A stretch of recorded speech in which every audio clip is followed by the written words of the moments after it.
अस्सलाम वालेकुम, मैं हूं रेहान तारिक और आप देख रहे हैं दास्ताक। पाकिस्तान की सियासत मफाद परस्त और मौका परस्त सियासतदानों से भरी पड़ी है। ऐसे सियासतदान नजरियात की बजाय अपने फायदे की सियासत करते हैं और जब भी उन पर या उनकी जमात पर मुश्किल वक्त आता है तो उस जमात को खैर बात कहकर नया आशियाना ढूंढ लेते हैं। ऐसा ही कुछ मंजर हम कल लाहौर के एक 5 स्टार होटल में देख चुके हैं, जहां बानी तहरीक इंसाफ के दीनीना दोस्त और साबिका दस्ते रास जहांगीर तरीन ने पाकिस्तान के सियासी मंजरनामे पर अपनी सियासी जमात इस्तेहकाम पाकिस्तान पार्टी का ऐलान किया। 9 मई के बाद पीटीआई छोड़ने वाले मुतादिद अहम रहनुमा भी इस पार्टी का हिस्सा बन गए। ये वो रहनुमा थे जिन्होंने आंसू बहाते, सिसकते बिलकते एक पार्टी छोड़ी, सियासत से ब्रेक का ऐलान किया और कुछ दिन बाद हंसते मुस्कुराते, दांत निकालते एक दूसरी पार्टी ज्वाइन कर ली। लेकिन जब गुज़श्ता रोज उनका सामना कैमरों से हुआ तो कोई सर पकड़े बैठा पाया गया, कोई सर खुजा रहा था और किसी की जमीन पर इतनी गहरी नजरें टिकी थी जैसे वो भी जमीन से कोई मादनियात ढूंढ कर ले आएगा। उतरे हुए चेहरे, फसुर्दा आंखें और हाथ से बार बार चेहरा छुपाने की कोशिश, ये वो तमाम हरपे थे जो पीटीआई के मुनर्रिफीन ने सारी नशिस्त के दौरान अपनाते हुए दिखाई दिए। ये तमाम मनाजिर अब मरकजी मीडिया की शह सुर्खियों और सोशल मीडिया पर तफरीक का बाइस बने हुए हैं। 100 से ज्यादा रहनुमाओं के साथ लॉन्च होने वाली इस पार्टी का नाम इस्तेहकाम पाकिस्तान रखा गया है। यहां सोचने वाली बात यह है कि इसमें शामिल होने वाले ज्यादातर चेहरे वो हैं जो बानी तहरीक इंसाफ के लिए जान देने तक को तैयार थे, लेकिन मुश्किल पड़ते ही 9-2-11 हो गए।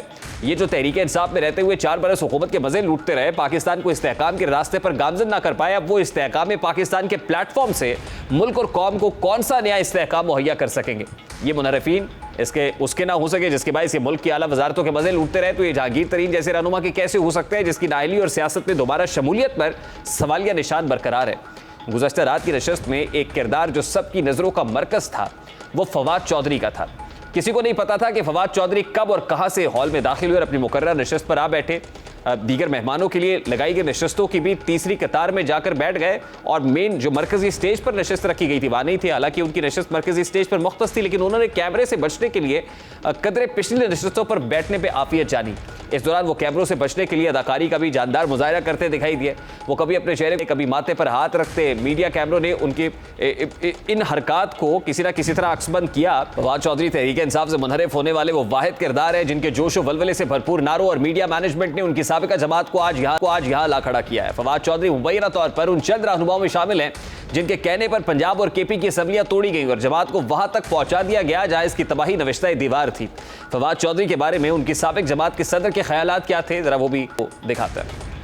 खान साहब के साथ जो बैठने वाले थे ना, बस वो सिरों ले गए सारी पार्टी में। और मैंने कहा था कि यार आपको 25 मई याद है, आपने ज़रूर दोबारा बार बार आजमाना है, जो आजमाए हुए हों तो इस तरह नहीं करते। और 3-4 बंदों की वजह से, एक तो बेचारा मैंने वो बड़ा अफसोस है कभी पहला फड़िया जाता तो असी साडा काम ठीक हो जाना था। गुज़श्ता रोज़ फयाजुल हसन चौहान भी इस प्रोग्राम में सबसे ज़्यादा मुतहर्रिक थे, जिनका कहना था कि हम जो भी कर रहे हैं सबके सामने कर रहे हैं और ऐसा पहले भी कर रहे थे क्योंकि सियासत तो करनी है और इसके लिए एक प्लेटफॉर्म चाहिए। इस्तेहकाम पाकिस्तान पार्टी ऐसा प्लेटफॉर्म है जहां फवाद चौधरी, फयाजुल हसन चौहान और फिरदौस आशिक अवान इकट्ठे हैं। ये तहरीक इंसाफ में भी इकट्ठे थे, लेकिन तारीख गवाह है कि ये इस पार्टी में भी एक दूसरे को नीचा दिखाने के लिए हर हरबा आजमाते रहे। इसके लिए बयानबाजी के जरिए एक दूसरे से सबकत ले जाने की कोशिश करते रहे। फयाजुल हसन चौहान माजी में से मुताल्लिक क्या ख्यालात रखते हैं, क्या कहते रहे। सियासी मैदान में इस्तेहकाम पाकिस्तान का क़याम तो अमल में आ चुका है, तहम पंजाब के दारुल हुकूमत लाहौर से जन्म लेने वाली सियासी जमात की कामयाबी से मुताल्लिक कई सवालात जन्म ले रहे हैं। वैसे तो जहांगीर तरीन ग्रुप ने पीटीआई की पंजाब में हुकूमत का तख्ता उलटने के लिए मुनहरिफ अरकान से जन्म लिया था और नून लीग ने पंजाब के ज़िमनी इलेक्शंस में इन्हीं मुनहरिफ होने वाले 20 अरकान को टिकट जारी किए थे, मगर इनमें बेशतर को शिकस्त हो गई थी।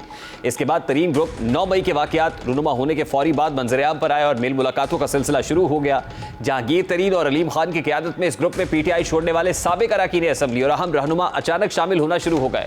रवां हफ्ते ही मुलाकातें और शमूलियतें सामने आई और जुमेरात को इस्तेहकाम पाकिस्तान पार्टी के नाम से ग्रुप सियासी जमात में बदल गया। अभी ना पार्टी के अहदेदारों का ऐलान किया गया है, ना ही पार्टी की रुकनीत शुरू हुई है, ना बाकायदा मंशूर तैयार हो सका है। हत्ता कि इलेक्शन कमीशन में भी पार्टी अभी तक रजिस्टर नहीं हुई है, जिससे लगता है कि सब काम उजलत में किए गए हैं। इस पार्टी के क़याम से मुस्लिम लीग नून और पीपल्स पार्टी तहरीक इंसाफ तीनों को बज़ाहिर सियासी खतरात लाहक हैं।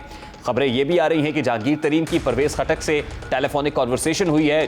परवेज़ खटक गो अभी तो बताया जा रहा है कि नासाज़ी तबीयत के बायस इलाज की गरज से लंदन रवाना हो गए, लेकिन परवेज़ खटक की भी जो मूव है वो बड़ी इंपॉर्टेंट साबित हो सकती है। अगर वो आके इस पार्टी को ज्वाइन करते हैं तो आइंदा आने वाले दिनों में क्या मंजर बनता है, बड़ा इंपॉर्टेंट होगा। इस पर बात करेंगे इस वक्त इस वक्त इस्तेहकाम पाकिस्तान पार्टी के महमूद मौलवी साहब ने ज्वाइन किया है। अस्सलाम वालेकुम महमूद मौलवी साहब, बहुत बहुत शुक्रिया आपके वक्त के लिए।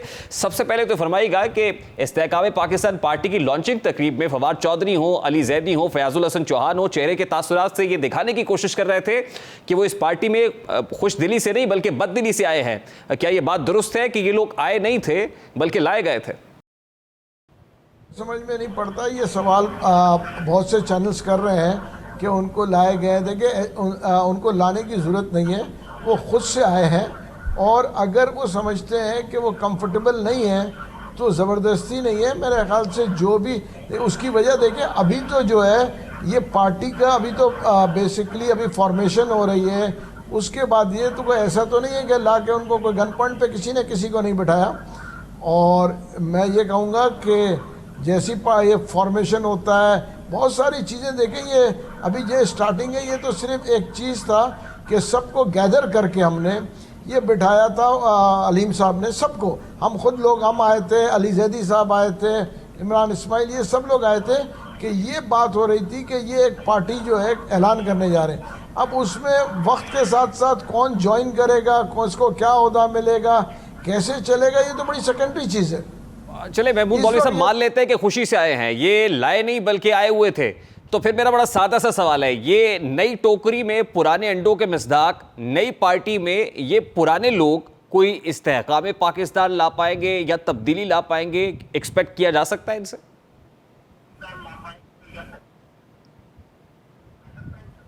जी देखें, बेसिकली एक चीज़ मैं आपको बता दूं, एक चीज़ हमने बड़ा मतलब ये जो ये जो आप कहेंगे ये प्रेस कॉन्फ्रेंस, इसका एक चीज़ बड़े वाजे था कि पीटीआई के जितने लोगों ने छोड़ा है वो एक प्लेटफॉर्म पे उनको जमा किया गया है इस वक्त। अब उसके आगे के डिसीशंस वो इंडिविजुअल्स पे हैं और उसके आगे के जो है राय अमल जो है वो बैठ के जो है मुशावरत करके वो देखेंगे कि भाई कैसे फॉर्मेशन है, कौन उसके हेड करेंगे, क्या, ये सब जो है सेकेंडरी है। एक चीज़ ये क्लियर था कि सब एक फोरम पे बैठे हुए हैं। देखिए कल तक जो इमरान खान को छोड़ रहा था वो वाज़े तौर पर कह रहे थे कि इनका सोशल बायकॉट करें। आज जब पीटीआई से अलहदा होके, चेयरमैन पीटीआई से अलहदा होके आप इलेक्शन लड़ने की बात करेंगे, ये लोग अपनी कॉन्स्टिट्यूएंसीज में जाएंगे, तो आपको लगता है लोग इनको कबूल करेंगे? लोग इनका सोशल बायकॉट नहीं करेंगे?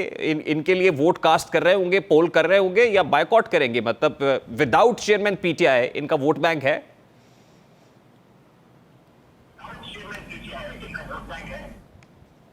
मैं आपको बता दूं कि बाइकॉट के कोई चांस नहीं है। उसकी वजह ये है, देखें ये इंडिविजुअल का राइट है। अगर ये पार्टी में रह के देखें, जिन्होंने ये सब ने बेसिकली होता ना कि जी पार्टी में टिकट लिया हुआ है, एमएनए बने हुए हैं, आप वो कर रहे हैं, वो अलग चीज़ है। ये चीज़ें एक आदमी अपना फैसला करता है कि उसको किस पार्टी में जाना है। और पीटीआई में भी जो लोग आए, आप हिस्ट्री उठा के देख लें, बहुत से लोग दूसरी पार्टी से आए। तो इसमें कोई आदमी ये तो देखे ना, होता ये कि ये चेंजेस तो आती रहती हैं। पीटीआई में कितने लोग आप निकाल लें, वो चंद लोग हैं जो कि शुरू के लोग थे, बाकी तो बहुत सारे लोग दूसरी पार्टी से आए हैं। पीपल्स पार्टी में देखें ना कुछ, अब आप ये देखें ना, पीएमएलएन से लोग निकले पीपल्स पार्टी में चले गए, पीपल्स पार्टी से निकले पीएमएलएन में चले गए। एमक्यूएम से देखें ना, एमक्यूएम भी यही कहती थी कि जी अल्ताफ़ हुसैन नहीं होंगे, जो है अल्ताफ़ हुसैन नहीं होंगे तो लोग वोट नहीं देंगे।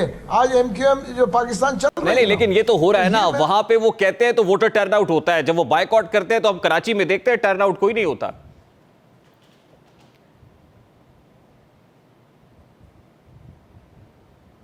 कितनी दफा अल्ताफ हुसैन साहब ने कहा कि जी बाइकॉट करें। अभी रिसेंटली इलेक्शन भी कहा था बाइकॉट करने को, बहुत सारे इलेक्शंस, तो क्या उसमें वोट नहीं पड़े? नहीं, वो टर्नआउट नहीं रहा जब बायकॉट, अभी रिसेंट इलेक्शंस की एग्जांपल ले लेना, जहां पे उन्होंने बायकॉट का कहा वहां पे कोई वोट नहीं पड़ा, वहां पे टर्नआउट बहुत कम रहा। ये तो एडमिटेड फैक्ट है।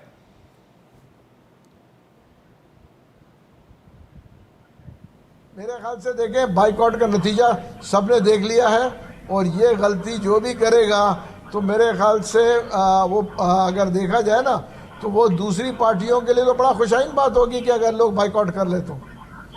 अगर जो बाइकॉट करेगा तो ये तो बड़ी खुशाइन बात होगी। दूसरे पार्टियों को आपने फ्री हैंड दे देना है।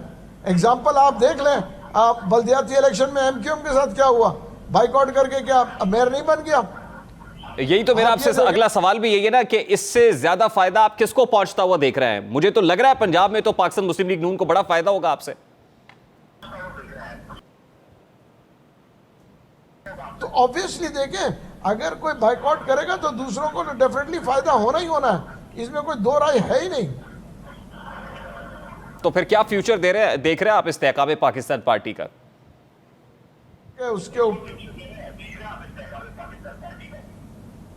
देखिए ये पार्टी का जो है, अभी मैंने जैसे पहले कहा ना, 2-4 दिन में इसके बहुत सारी स्ट्रेटजीज हैं, इसकी फॉर्मेशन है। जब फॉर्मेशन हो जाएगी उसके बाद देखेंगे कौन आ रहा है, कौन जा रहा है, कितने लोग इसमें आएंगे, कितने नहीं आएंगे। ये तो सिर्फ ऐलान था कि जी पार्टी फॉर्म हो रही है। अब फॉर्मेशन होगी, उसके बाद जो है ओहदे आएंगे, उसके बाद ही चीज़ें होंगी ना। उससे पहले तो मतलब बहुत सारी चीज़ें प्रजम्पशन है। ठीक है, ये मुनासिब बात है। आपने हमारे ही शो पे कहा था कि 2 से 3 रोज में शाहबूद कुरैशी साहब को सरप्राइज देंगे। वो जाके कप्तान से मिलते हैं जमान पार्क में और उसके बाद उनका टेलीफोन ही बंद हो जाता है। तो वो जो सरप्राइज वहां से आना था, अब क्या वो सिलसिला बंद हो गया, या आप समझते हैं अभी भी एक्सपेक्टेड है कि वो भी कोई सरप्राइज दे सकते हैं, या आपसे कोई राब्ता हो सकता है उनका?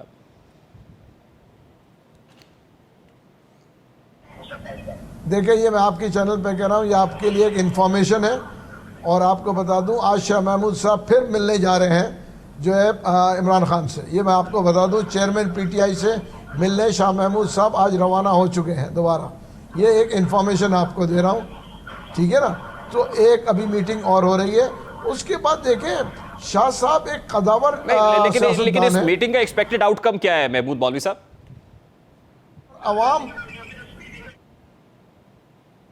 मैं जो है, मैं बेसिकली नजूमी का काम नहीं करता हूँ, तो मगर मैं ये आपको कहूँ कि शाह साहब एक कदावर पॉलिटिशियन है। वो जो भी डिसाइड करेंगे मुल्क के और अवाम के जो मफाद में होगा, वो उनका डिसीजन आएगा। नहीं, लेकिन उन्होंने लास्ट मीटिंग में रिपोर्टेडली कप्तान को कायल करने की कोशिश की थी कि आप थोड़ी देर के लिए सियासत से ब्रेक ले लें, हम अपने कारकुनान को रिलीज भी करा लेंगे और टर्म्स भी कुछ बेहतर हो जाएंगे, टाइज रीसोल्डर कर लेंगे। लेकिन वो मानने को तैयार नहीं थे। आपके ख्याल में इस मीटिंग में वो जो बर्फ पहले नहीं पिघल सकी थी, पिघल जाएगी अब?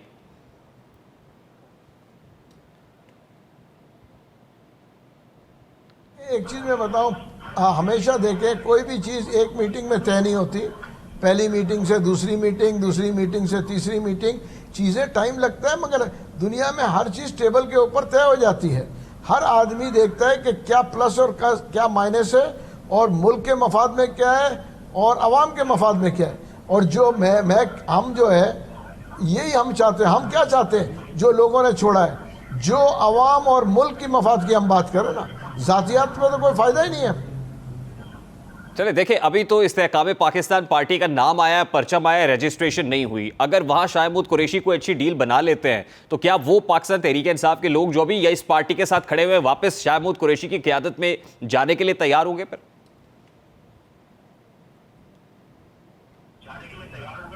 देखें, उसमें यह है कि हो सकता है दोनों पार्टी मिलके जो है कंबाइन कर लें, इसमें कोई शक नहीं है। इसमें बिल्कुल कॉम्बिनेशन हो सकता है कि वो सब मिल जाए और जो है और उसको लीड करे कोई। देखें, अभी तो परवेज खटक साहब आप देख रहे हैं, वो भी वर्किंग कर रहे हैं केपीके में। तो इस बहुत सारी चीज़ें ये तय हो जाएंगी, और मेरे ख्याल से शाह महमूद साहब को मतलब बहुत सारे लोग एक्सेप्ट करेंगे। उसकी वजह ये कि बड़े अच्छे नाम हैं वो, और बड़े क्लीन रिकॉर्ड है। Why not? तो फिर पार्टी का नाम क्या होगा? तहरीक इंसाफ होगी भैया? देखिए, अभी तक बहुत सारी चीज़ों के ऊपर हम अजम्पशन ना करें। मेरे ख्याल से 2 दिन के अंदर ये चीज़ें क्लियर होना शुरू हो जाएंगी। शाह साहब वाली चीज़ भी क्लियर हो जाएंगी, खटक साहब वाले इश्यूज भी क्लियर हो जाएंगे। तो 2-3 दिन इंतजार करते हैं, देखें जो फैसले आते हैं। नहीं, मैं तो ये जानना चाह रहा हूं कि बेहतर क्या है? बेहतर यही है कि पीटीआई वहीं रहे, थोड़ी देर के लिए चेयरमैन पीटीआई अपने आप को साइडलाइन करे, शाहमूद कुरैशी लीड करे, और ये सब जो इस्तेहकाम पाकिस्तान पार्टी के परचम तले जमा हो रहे हैं अल्टीमेटली जम हो जाए पीटीआई के साथ, या पीटीआई में चले जाए। ये आप समझते हैं कि अच्छा हो जाएगा अगर ऐसा हो जाए तो?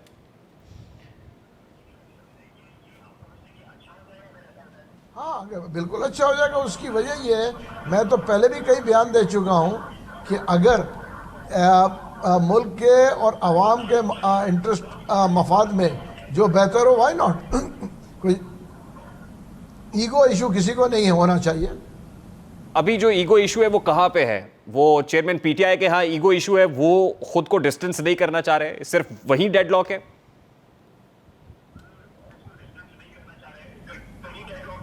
देखिए मैं आपको बताऊं, एक प्रिंसिपल स्टैंड के ऊपर हुआ है। 9 मई का जो स्टैंड है ना, वो majority of people of Pakistan ने हैव टेकन इट। मतलब मैं ये कहूँगा पाकिस्तान के ज़्यादातर लोगों ने ये प्रिंसिपल डिसीजन लिया है कि फ़ौज के अगेंस्ट जाने वालों के साथ वो कभी खड़े नहीं होंगे। ये बड़े वाजे कर दिया है सारे एसोसिएशन ने, सारे पॉलिटिकल पार्टीज़ ने, अवाम ने ये वाजे कर दिया है कि हम अपने ही फ़ौज के ख़िलाफ़ खड़े नहीं होंगे। हम वो काम नहीं करेंगे जो दुश्मन इस मुल्क में करना चाहता है। फौज के खिलाफ जाने का काम इंडिविजुअल्स ने किया, पार्टी ने बहैसियत मजबूरी नहीं किया। यानी उसमें पार्टी का कसूर नहीं है, इंडिविजुअल्स का कसूर है। अगर इंडिविजुअल्स कैफरे किरदार को पहुंचे तो पार्टी बच सकती है।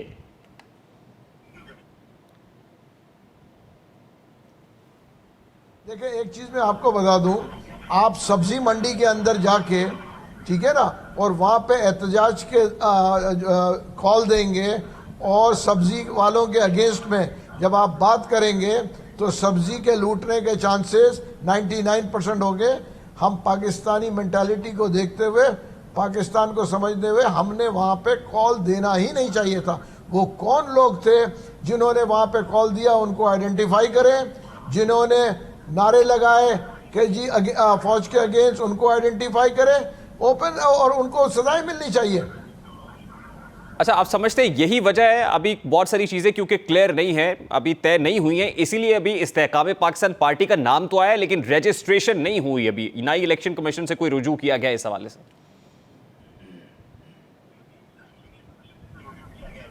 नहीं, अभी रजिस्ट्रेशन नहीं हुई है। बिल्कुल मैं कहूँगा रजिस्ट्रेशन अभी नहीं हुई है, अभी तो सिर्फ ऐलान हुआ है। ठीक, और इम्कानात हैं कि अब शायद रजिस्ट्रेशन की नौबत ही ना आए।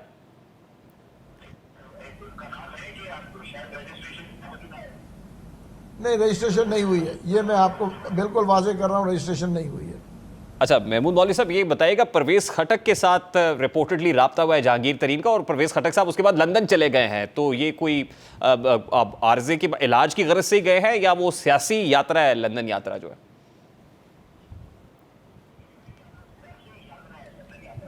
देखिए बहुत सारी चीज़ें हम अज्यूम ना करें। देखिए मैं आपको बताऊं, परवेज खटक साहब भी एक बहुत ही एक्सपीरियंस और वेल रेपुटेड पॉलिटिशियन है। वो उम्र के इस हिस्से में हैं जिनके ऊपर हम बहुत सारे लोग, मैं कहूँगा, उनके तजुर्बे से फ़ायदा उठाना चाहिए। तो अभी उनके साथ क्या गुफ्तगू हो रही है? वो भी इसी ग्रुप को ज्वाइन कर लेंगे और अल्टीमेटली सारे फिर they will be handed over to the PTI?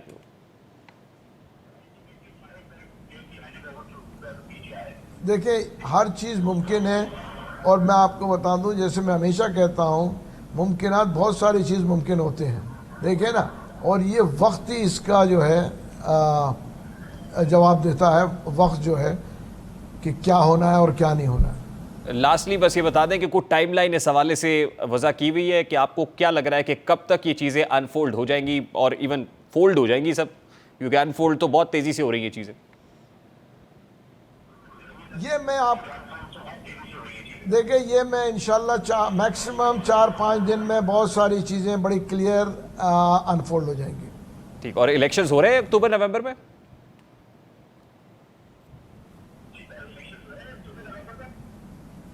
देखिए इलेक्शन का भी जो है ना, वो भी चीज़ें अनफोल्ड हो जाएंगी कि इलेक्शन अक्टूबर में होते हैं या मार्च में होते हैं या जो है नवंबर में होते हैं। ये भी एक हफ्ते के अंदर बड़ी क्लियर अनफोल्ड हो जाएगी।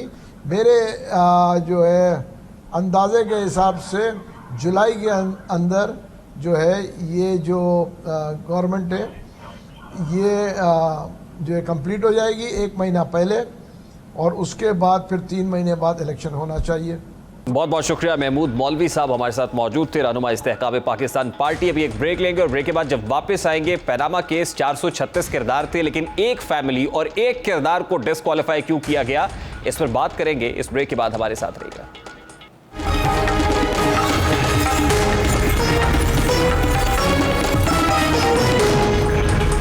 पनामा केस भी हमारे अदालती निजाम का लैंडमार्क केस है। यह ऐसा केस है जिसका फैसला है 6 साल गुजर गए हैं, लेकिन दोबारा से किसी केस में भी पनामा केस को मिसाल नहीं बनाया गया। एक इंटरनेशनल माली स्कैंडल जिसमें 436 पाकिस्तानियों का नाम आया, लेकिन इन 436 पाकिस्तानियों का केस नहीं चला, बल्कि सिर्फ उस शख्स का केस चला जिसका नाम पनामा स्कैंडल में मौजूद ही नहीं था।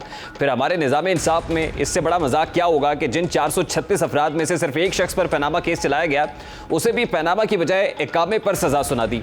3 अप्रैल 2016 में पनामा की लॉ फर्म मोज़ेक फोरेंसिका की जानिब से पनामा पेपर्स की पहली किस्त जारी की जाती है, जिसमें उस वक्त के वजीर आजम नवाज शरीफ के बच्चों का नाम भी था।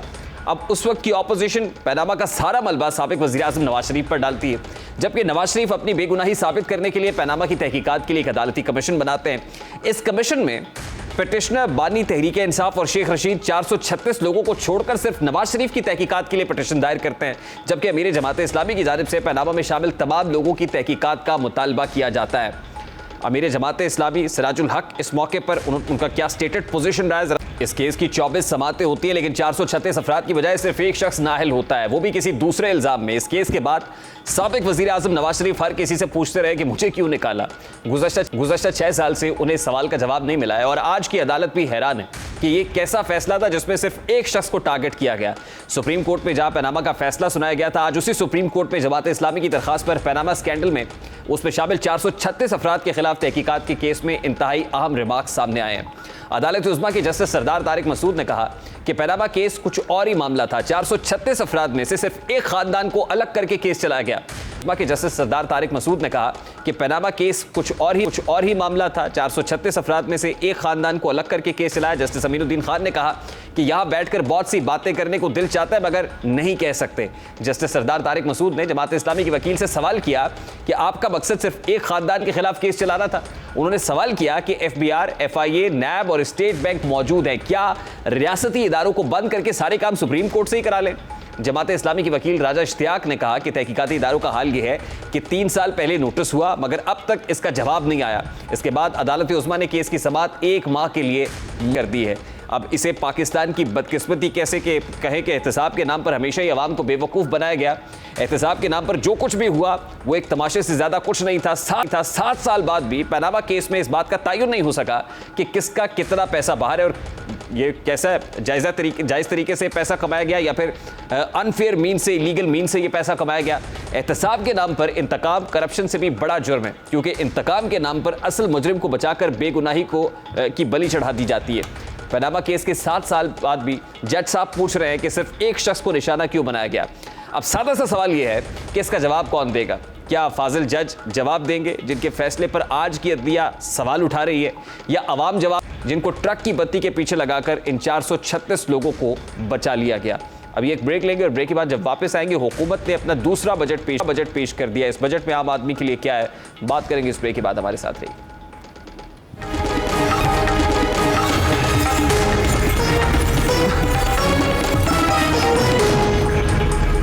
Welcome back. 30 से 35% तनख्वाहों में इजाफा, पेंशन में 17.5% इजाफे की मंजूरी, कम से कम उजरत 32,000, तरसीलात ज़र के जरिए गैर मनकूला जायदाद खरीदने पर 2% टैक्स का खात्मा, तरक्याती बजट पे पिछले माली साल की निस्बत 31% इजाफा समेत बहुत से पुरकशिश दावों और वादों के साथ अब से कुछ देर कबल वज़ीर ख़जाना इसहाक डार ने पाकिस्तान का 2023-24 का बजट पेश कर दिया। यानी इत्तेहादी हुकूमत ने अपना दूसरा बजट पेश किया है। इस बजट के खदोखाल से महसूस होता है कि बरात से भरपूर बजट है, जिसको पेश करने का बज़ाहिर मकसद वक्ती ही सही लेकिन अवाम में खोई हुई मकबूलियत दोबारा हासिल करना भी है। या सवाल यह है कि अगर ये इलेक्शन बजट है तो क्या हुकूमत अक्टूबर में आम इंतखाबात कराने के लिए तैयार है?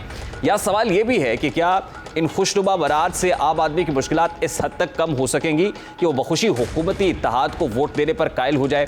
इस बजट से कबल वज़ीर आज़म शहबाज शरीफ ने भी ऐलान किया कि IMF से मामला तय पा चुके हैं और उन्हें उम्मीद है कि जल्द ही तातुल का शिकार होने वाला नवा जायजा मुकम्मल हो जाएगा। अगर हुकूमत IMF के साथ भी मामला हल करना चाहती है तो यकीनन ये कहना बेजा नहीं होगा कि हुकूमत दो धारी तलवार पर चल रही है। प्राइम मिनिस्टर ने आज IMF के साथ जो मामलात के मुतालिक वो क्या कहा, जरा उसकी झलक आपके सामने रखता है। अब हम दोबारा IMF के साथ सर जोड़ के बैठे हैं और IMF की तमाम जो उनकी शराइत हैं उनको मनवन न सिर्फ तस्लीम कर लिया गया है बल्कि उनके ऊपर पूरी तरह हम ने जो प्रायर एक्शन जो हैं उनको हमने उसके ऊपर अमल दरामद किया है। लेकिन अभी तक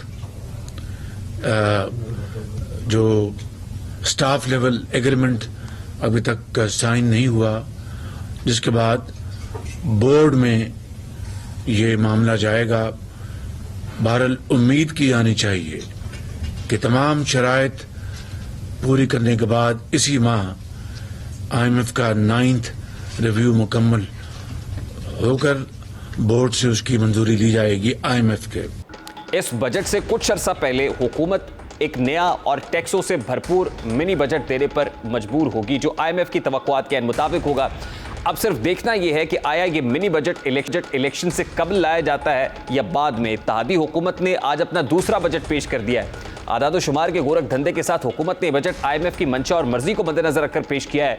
हुकूमत और इदारों के पास आमदनी का सबसे आसान हल ये होता है कि वो बराह रास्त टैक्सेस से अपनी कलेक्शंस को बेहतर बनाए और यही इस बार हुआ है। यह अलग है कि पिछले 75 बरसों से ऐसी पॉलिसीज ने मुल्क में गरीब का रहना मुश्किल तर बना दिया। गुज़श्ता एक बरस के दौरान सतह गुर्बत से नीचे ज़िंदगी गुजारने वाले अफराद की तादाद बढ़कर 10 करोड़ तक जा पहुंची है। गरीबों और तनख्वाहदार तबके पर टैक्स लगाने का आसान हदफ समझा जाता है, लेकिन हुकूमत अपने बजट में उमरा का खास ख्याल रखती है और उन्हें टैक्स मद में इतनी छूट दी जाती है कि उनके हर साल वारे न्यारे हो जाते हैं। गुज़श्ता बरस की बात की जाए तो एक बरस में हुकूमत ने मुख्तलिफ सनतों में टैक्स छूट की मद में 2.2 ट्रिलियन रुपए की रिकॉर्ड छूट दी है। अब की बार बजट तकरीर में जिन पुरकशिश बरात का जिक्र किया जा रहा है, वज़ीर ख़ज़ाना इसहाक डार ने क्या कहा है, जरा उसकी एक झलक भी आपके सामने रखता है। पाकिस्तान अपनी तवानाई की ज़रूरियात के लिए दरामदाद पर इन्हिसार करता है। इन दरामदाद की कीमत में इजाफा इन्फ्लेशन की एक अहम वजह है। इस कीमत में कमी करने के लिए हमारी हुकूमत पाकिस्तानी को कोयले के इस्तेमाल और सोलर एनर्जी को फ़रोग़ देने के लिए पुख्ता इरादा रखती है। इस सिलसिले में कुछ इक़दामात इस बजट में के ज़रिए किए जा रहे हैं। आदाद-ओ-शुमार पर मबनी ये गोरख धंधा जो बजट डॉक्यूमेंट है आज अवाम के सामने बेनकाब तो हो गया है, लेकिन आइंदा आने वाले दिनों में ये आदाद-ओ-शुमार कितने हकीकी साबित होते हैं और क्या रिलीफ आवाम तक पहुंच पाता है, ये तो यकीनन वक्त ही बताएगा। प्रोग्राम का वक्त अपने इख्तिताम को पहुंचा। आपसे मुलाकात होगी। अपना रखिए ख्याल। अल्लाह हाफ़िज़।